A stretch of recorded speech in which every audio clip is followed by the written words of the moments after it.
Eyup cock. I said I was going to try and be in a good mood this week after the result from last week when we lost 1-0 to Wigan. I'm not. Let's just get straight in there. This is quite a big result in fairness. Burnley beat Coventry 2-0. And after Coventry drew with Sheffield United, I thought that they maybe had something about them. Obviously, it was still a failure that they only got a point out of that game because Sheffield United had 10 men for a full half. But they looked like they get a little bit more. It was better than I'd seen them for a few weeks, Coventry. But Burnley away is an hard place to go. They play disgusting football. They're defensively very, very good. And they actually looked like they created a fair bit last night, or night before even. And obviously, like I said, defensively, they're very, very good. I'm sure it's some sort of record, this, that they've only conceded 6 goals in 17 games.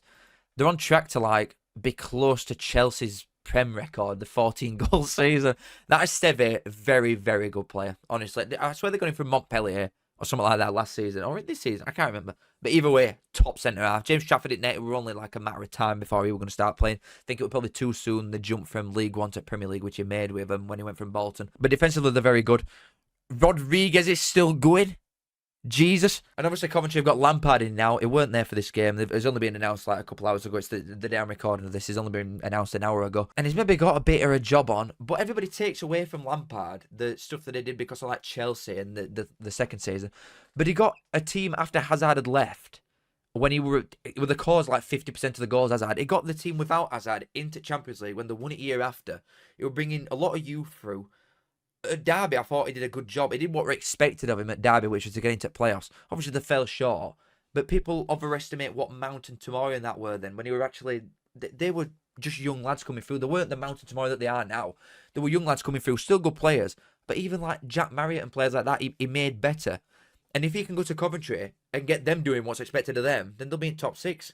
They're underperforming so much. Won't surprise me if you see a bit more of Mason Clark as well when he comes in. I think he'll probably be a bit more front-footed than what Coventry have been, and I expect a lot more of them. But this is one of the hardest places to go in this league, so it's not the end of the world from a Coventry point of view, but it is a good win for Burnley, to be fair. All have lost 2-0 at home to Wednesday, and deserve to as well. Like, Wednesday very inconsistent with the performances that it can put up, especially against good sides, but this is not one of them. Hull are not a good side. They've sacked the manager after this, which just speaks volumes about what losing at home to Wednesday will do for you. They actually got a penalty as well for the first time in about 6 years. And it were always going to be him that took it and all the little shy bag. Charles, still very, very good. And they're only, they're 5 points off playoffs now. They're not going to get in there, don't get me wrong. But they're closer to this side than they are that. But all are just really bad. Like, really, really bad. They've got no identity. They create no chances at all. I feel like defensively they're not actually that bad, but they just do nothing going forwards. And it was definitely right time to sack him. But they're not going to go for like an English manager either. They'll not go for like a Bloomfield at Wycombe, some project manager. They want to get there as fast as they can with no real patience. And I just think they'll struggle again because the other teams around them now are winning games. Like, obviously, we're going to come on to it, but QPR won last night. Portsmouth have got 2 games in hand. A lot of shite teams are getting points and Hull have lost 4 on bounce. So if they need to change it around, I think they need to go for an English manager. But they're not going to do. So it's on fault. Jesus Christ, man. Norwich 6, Plymouth 1. I am not exaggerating here. This could have been 10. From what I saw, I did a TikTok on this obviously as well, but from what I saw in that game and the highlights of it and what people were saying, not only did BORJA get an hat-trick, but he should have had more for a start. I think he tried like some little chip of at keeper and there was another one that he should have scored. He should have had 5. And in general, I think Norwich could and probably should have had 10. But that just speaks volumes to how bad Plymouth are defensively. They are terrible. And even last week when we spoke about them as well, because they drew away Watford on that Friday night, didn't they? But they somehow scammed it then. Watford looked really good in spells. Plymouth looked terrible for the entire game, but they had a little bit of quality at last kick at game and scammed a point. That's what they've been doing a few weeks, which I think is a... You can look at it 2 ways, can't you? You can say that you can't just constantly rely on late goals to get your points, but then at the same time, they're always in games. Not always. The majority of the times they're in games. But Norwich have battered a few teams at home as well. And it's no excuse, but Norwich at home are really good. They score a lot of goals. They put 4 past Hull, to be fair, all the crap. 3 past Middlesbrough, you know what I mean? They got a point against Leeds, 4 past Watford. They got a point against Sheffield United. They are good at home, but this is worrying. It's really worrying. None at ball. They're creating a fair amount of chances still, but they're not quality ones. Like the chances that Norwich are creating just for BORJA, who's starting out wide a lot of time, and he can bring it in, or he's sometimes just find him stood up front. The chances they're creating just for him is more than what Plymouth are making in general as a team. And it's speaking volumes when you go in there and lose 6-1. I do think they've got something that other teams down here ain't got, which is a little bit of goal threat regardless. Like, obviously, you've conceded 6, but they're still scoring goals. They're scoring goals more or less every game. Apart like Leeds, it's a different breed in general. But they've got forwards maybe that other teams just aren't, and some sort of attacking threat that a lot of these other teams just haven't got, which is why I feel like despite conceding 34 goals and having a minus 16, I still think they'll be all right just because they can score. But after some really bad form recently for Norwich because of the injuries that they've got, which they've still got a couple of as well, Nunes and Sargent still aren't back, that's more like it. The last 2 games have been much more like it. West Brom away, obviously a very, very hard place to go, and a point there, and then putting 6 past Plymouth.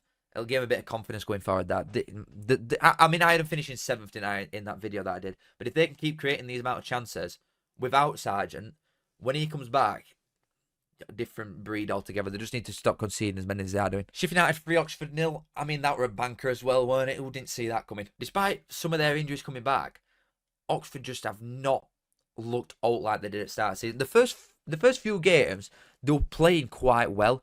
The results were there for the most part, but even in the games that they were losing, they were still playing quite well. They were defending very good. They were quite compact. The midfield's very, very good. The personnel they've got, Brannigan, Wilvox, Rodriguez, are good players. But you're going up against like a super team, realistically. And this is with Arblaster out, but Peck can come straight in and can do a job. Do you know what I mean? He's surrounded by extremely good players. Robinson in because Ainel Dave got sent off. Defensively, they're very good anyway, Sheffield United, especially at home. And I do feel like there may be a couple signings away, maybe one in middle, a winger, a striker, from being unstoppable almost. But God, I am worrying about these now. Like 3.5 expected goals. There's no penalties in there either, is there? No penalties, and the 3.5 XG is crazy. Especially if it's only from 14 shots. So the chances at creating Sheffield United are very, very good. When you look at like they've only had 5 more shots than Oxford, but their expected goals is 10 times as much. That is bad news, Bears. And yeah, the form for the first couple of games were good, Oxford. But the last 10, 1 win, 19 conceded, not scoring enough. 5 losses out of the last 6, I think. I just think as a whole, across board, I really like the manager.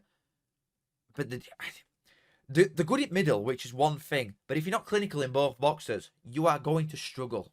And that is what they're not. They are just not good enough, especially in defensive third. I just think they're not good enough. But then at the same time, you can't take anything away from Sheffield United because they absolutely smashed them and deserve to win. So Stoke Preston 0-0. I'm not bothered. Watford 1, Bristol City 0. You know what? I'm not bothered about that either. We'll just look at table a minute. Speaking about that game, because Watford have obviously gone into playoffs again. They were very unlucky, like I said, away at Plymouth to not win because they were better side by an absolute mile. They just switched off at last second, and Andre Gray just put one in against his old team, didn't he? So it's one of them ones. He scored 2 really good goals for Plymouth. Bristol City, people keep asking me why I don't speak about them enough. Because they do this. They got like, what were they? A couple points of playoffs at one spell, and then loss, a win away at Norwich, and then another 2 losses. So 3 losses in the last 4 when they got remotely close. It's just the history of the Bristol City. You cannot get in playoffs. You just can't. There's some sort of out-of-body curse that's been placed upon this club, but they are just not allowed to get in there. And then also Sunderland West Brom 0-0, which Sunderland makes it, what is that, 5 draws in a row now? I think it's more than that, actually, but they're just not winning enough games. They're not scoring enough goals, really, in the last few games. Like the last 5, none. 2 there at home to Coventry, which were 2-0 up and then drew. 1 away at Millwall. And that's it. 3 goals in the last 5. It's not enough. And then on to last night's Cardiff 0, QPR 2. I still think that the manager should probably be given the job. I'm not going to lie, the interim that they've got, because he's at least giving them some sort of hope. They were bottom by a landslide. And yet, they're only 1 point in front of it now. But they looked hopeless before they'd sacked the last bloke. And it's not even his fault. Like, I don't even blame the players that much. They've just not had the right investment. The players that they're bringing, I just think, are never up to scratch.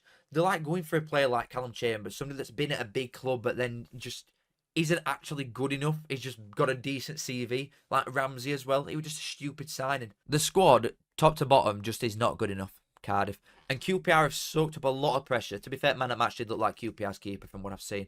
But Cardiff can't finish the dinner, so that's one problem in itself. And QPR have took the chances very, very good. The first goal was top-notch. And the second one has just gone through and dinked it keeper. A really nice finish, very composed. But it's a big game down at bottom, that as well. Because you look at where they both are. QPR were on 11 points before that game, bottom at league. Portsmouth have obviously got 2 games in hand because, I mean, I don't even know. The floodlights weren't working. But then in interviews after the game, when they're talking about the supporters and that, they're all training on pitch and lights are on. So why it got called off, I don't know. But I feel like if there's no changes at the top with Cardiff, especially, they need some money. as well. They need to spend some brass in January because you're on a slippery slope again. I thought that had just been like chipping away a little bit, getting out, despite the squad level just not being there. But the recent results just have not been good. Do you know what I mean? Like Luton away, Blackburn at home, they were considerably worse side. Wednesday away, QPR. These are all sides that are like in and around you that you're not winning. Or you never mind that, you're only getting a point away at Wednesday and you're losing the others. It's not good enough. And I just feel sorry for what is being left. This interim that Cardiff have got, because the squad's not good enough and the football that they were playing before that were horrific.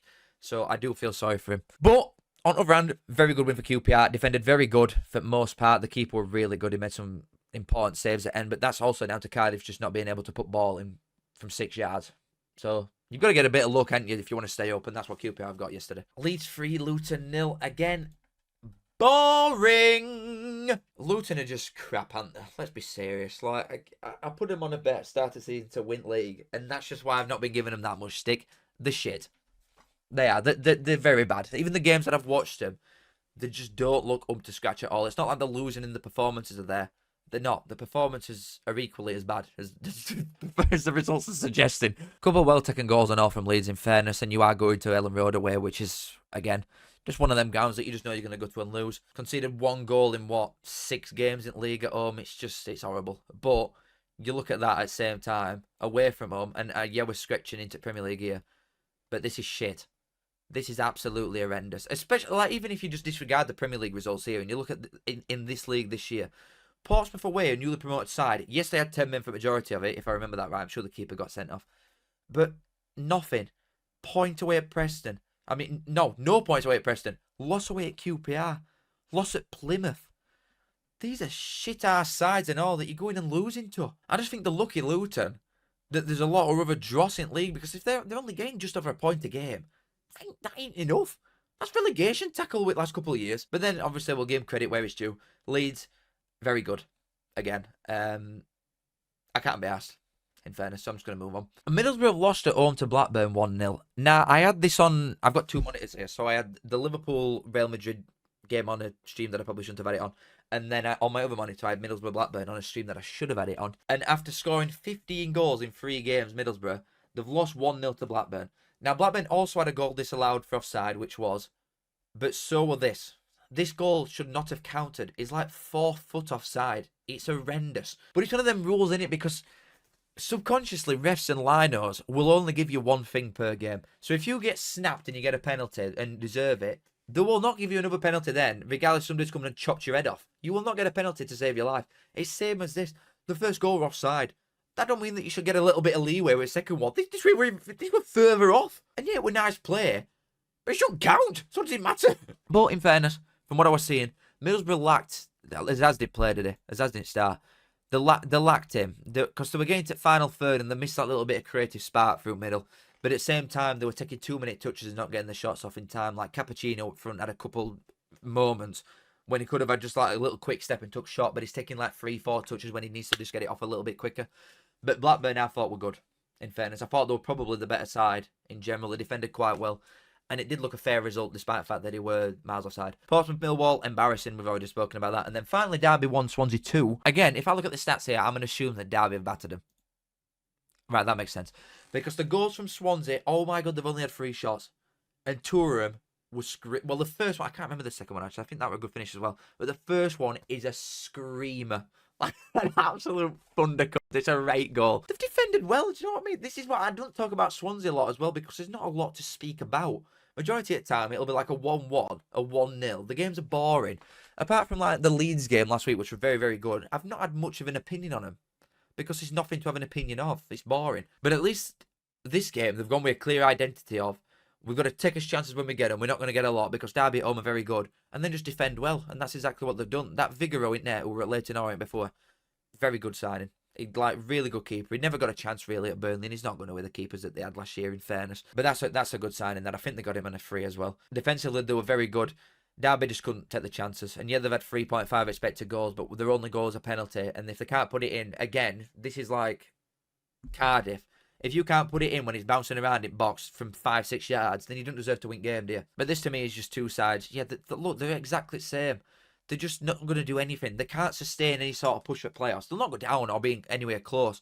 Because they're both exactly the same, more or less, where the goals are scored, the goals are conceded are very even. So it's a lot of draws. It's a lot of like 1-0s either sides, 2-1s.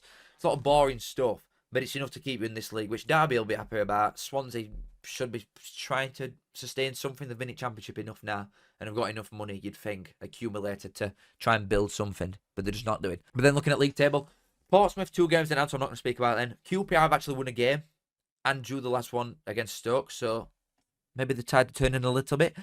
The Tides need to turn ASAP for Hull because they're in deep shit. Same as Cardiff. Plymouth are conceding a lot of goals, but I think they've got enough in them going forward to probably keep them up anyway. Preston just haven't got enough goals in them, if we're being honest. And Oxford, again, bother. But moving up to the top, Blackburn, big old win. And the performances that I've seen from them, they've looked good. So I'm liking it. I hope they're getting somebody like that. Go on, boys. West Brom are drawing too many and they're doing me heading, but they're conceding very little, so that's good at least. Middlesbrough, Watford, good performance. Sunderland drawing way too many. Young squad, you know what I mean? Burnley, very good defensively. It could end up being a 3-horse race, this, with the teams that are the most consistent, which just is these 3.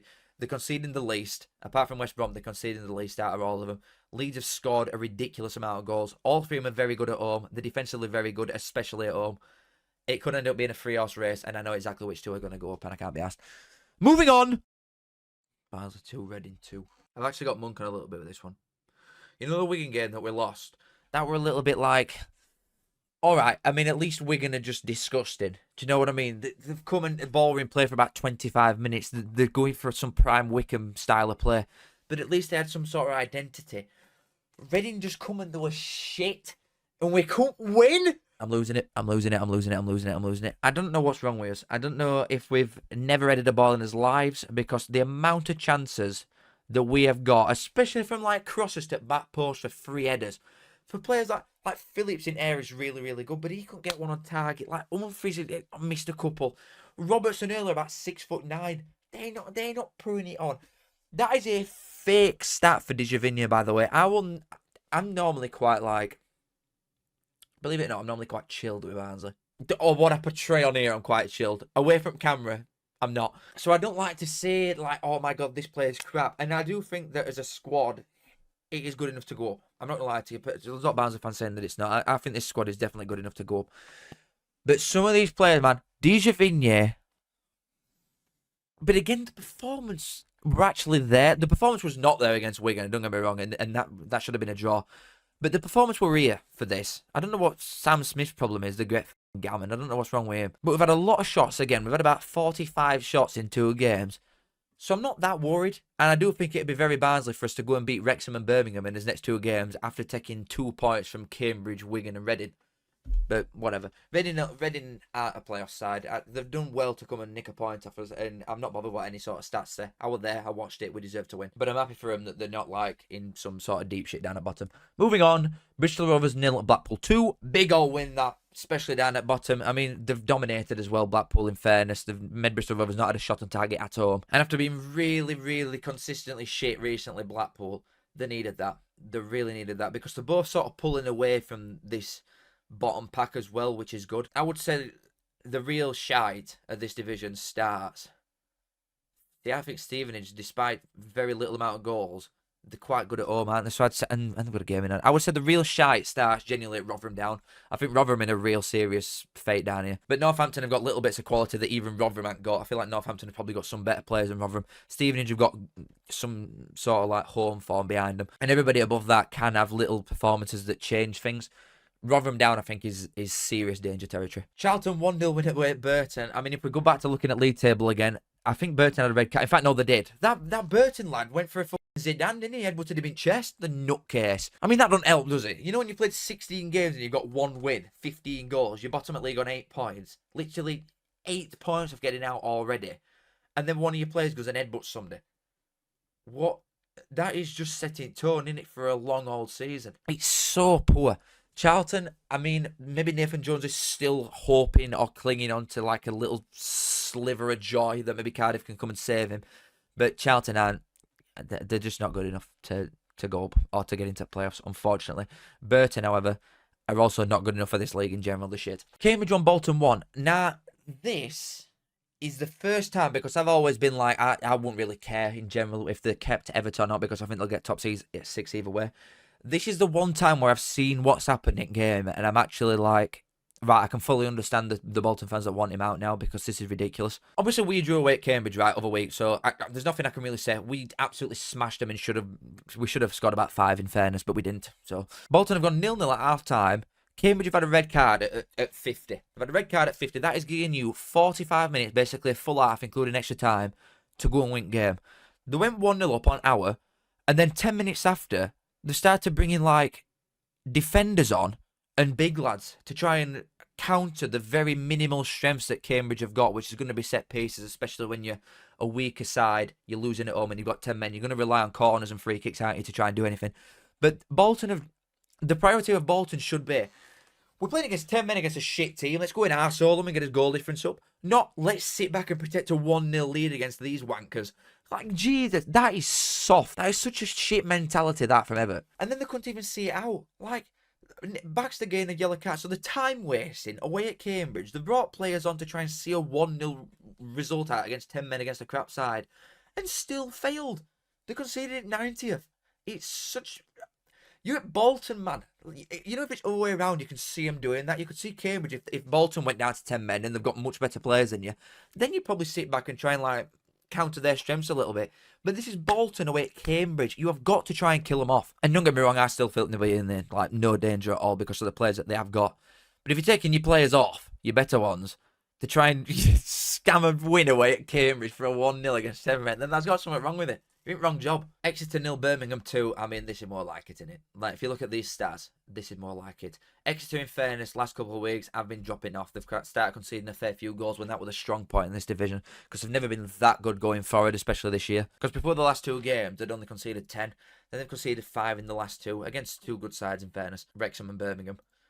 Shit, that's our next 2. But this is just total, complete domination start to finish. Very, very good finish again from that Iwata, that midfielder. Very, very good. And it was always going to be Stansfield who scored one. And then he kissed like badge and pointed to his dad, Stan, bless him. Really good performance all around. They could have probably had some more Birmingham as well. But after like being a little bit dodgy for a few weeks now and not winning games that they should have been, especially against some of Dross that they've gone up against, going to an hard place to go in extra in this league, that's a good win, and that set tone a bit more. And at the end of the day, like, they've got games in hand on people. They've got 2 games in hand on Wrexham. They're going to win league. I'm not bothered about Wycombe. Well, I am. But they're going to go regardless. So this is another one that impressed me in fairness as well. Leyton Orient 0, Huddersfield 2. That's a bit more like it. I mean, that is much more like it from Huddersfield, a 2-0 win there. They're not going to go, like before I've moaned about Duff not going and like taking initiative like maybe Everett should have done against Cambridge and go and get the goal difference up. You're not going to do that when you're away at Leyton Orient, and obviously they've got the full men for full game. They're all loving Kane at minute. They must have lost some weight, I don't know. But with some of the players that they've got as well, Elliot's still there, I don't know how, but he's a serious threat in this league as a centre-half from corners. Very, very good player. They missed a penalty as well, so it could have been 3, but that's a really good performance, that. Wigan 2, Northampton 1. I mean, again, Wigan just came and didn't even try and play football against us, but they did have little... I feel like the width is quite good. I liked the wingers that they had, even though they were both cheating scumbags. But I thought the width were quite good. That lad obviously scored a screamer for him against Northampton. A really good goal. And it's another big one for bottom half, because Wigan are never going to go down this year because of how good they are defensively. And like I've said before, Northampton, I think, have got some very good individuals. They do need to maybe start showing it a little bit, especially from a forward's point of view. That we need some more goals from him, which is where I think the strengths are for Northampton. But it's 2 big wins that for Wigan, because, like, do you know what I mean? They're on 14 points like last week. They're in bottom 3. Now they've propelled themselves to like guaranteed safety almost. It just moves so quickly, this. And I won't be too bothered about this for a Northampton fan. Generally, I know it's like a little bit scary. You're only 3 points in front and you're not winning a lot of games. But I think the real danger, like I said, starts from Rotherham downwards. I think Northampton will be fine. Wrexham against Lincoln. I mean, it's just more depression for me because all like sides at top won effectively, apart from us, Bolton. 2 absolute idiots fighting. But it's a big win again because they weren't that good. Like from the highlights that I saw and what people were saying, Wrexham have got again, very lucky to come away with this win. But can it be lucky if you keep doing it? Because that's all they've been doing for weeks now. Since like Huddersfield, I've not seen him have that good a performance. The Exeter one, in fairness, they look good. But other than that, they were lucky against Mansfield. They were lucky last night against Lincoln or other night even. But is it lucky if it keeps happening? Like, they were performing that good and they've got to win again. Something that I wish we could do. But we can't, because if we're not best team to ever grace planet, then we just don't win games. We can't grind them out like Wrexham are doing. And they're looking a little bit more solid at middle now with like Rathbone, James and Dobson, Lee in front and Palmer up front. They're looking a little bit more compact through middle, which is good for them as it gets a bit tougher. And then the next game is obviously against us at Wrexham on Tuesday night. So, I mean, it's a ground I've always wanted to go to in fairness, so at least I'm going to take that off. And the thing with Lincoln, their only problem is that they can't beat good sides. Like, they've lost 5 games so far this season. It's Birmingham, Barnsley, oh, good sides, what am I on about? Birmingham, Barnsley, Wrexham, Wycombe, which is 4 of your teams that you think are going to be at playoffs where it's going in a minute. And then a freak 3-0 loss away at Crawley, if I remember that properly. So they're struggling against good sides, Lincoln. But everyone else, they're more or less all right with. But then as I move into the last one, Wycombe have bet Mansfield 1-0, which means that they've won 10 games in a row. 10 games in a row that they've won. The last time they dropped points were away at Barnsley when they drew 2 apiece. So we're 11 points behind them, and they've got a game in hand. Mansfield obviously have dropped off a cliff, realistically, in recent weeks. They've only took 1 point from the last 4 games. They have played some hard sides, in fairness, like Birmingham, Wrexham and Wycombe. But even like the loss at home to Bristol Rovers, it's just like, it's not happening for them in recent weeks, has it? And that's when you start sliding quite quickly. But they have got 2 games in hand, to be fair, and they can go above us if they win them both. So what am I on about? But if we look at this table, like I said, the bottom 6 is the real danger. Rotherham downwards, because Rotherham looks shit. Shrewsbury, I think, will get out of it as well with Ainsworth now, so it's serious trouble for these boys. But then I just want to go straight to the top. Bolton, lacking serious minerals to try and see somebody off, especially like Cambridge away when they've got 10 men. You've got to try and absolutely arsehole them. That ain't good enough. Reading have nicked a point against us, but I don't think they'll be a top 6 team when it's come. But at least they're not like going down or going bust, so something. Our performances are still there. I mean, apart from the Wigan one, from that international break, we have been good. But the Reading one has annoyed me. Like Wigan, you can sort of like respect it, playing like terrorists. But Reading just didn't have any sort of game plan. They just come and look shit, and we still couldn't win. Huddersfield, big win. They're looking better as well recently. Stockport have won 3 on bounce now. Birmingham are going to go up. Wrexham just keep churning away, and then Wycombe have won 10 in a row. Barnsley's next 2 games are Wrexham and Birmingham. So it could literally be 5 weeks on bounce where I've got Monk on, because we could go 5 games without winning. Do I think we will? No. Because I'm deluded. So I think, genuinely, we will beat Wrexham and Birmingham. LOL! It's always a good laugh, isn't it? Thanks for watching, boys. Make sure you like the video and subscribe, and I'll see you in a bit. Love you all. See you in a bit. Bye. See you in a bit. Bye. See you in a bit. I say I'm a man. Yes, I'm a mucker. I think of me saying as a right good looker. I say up that. Show us me tits.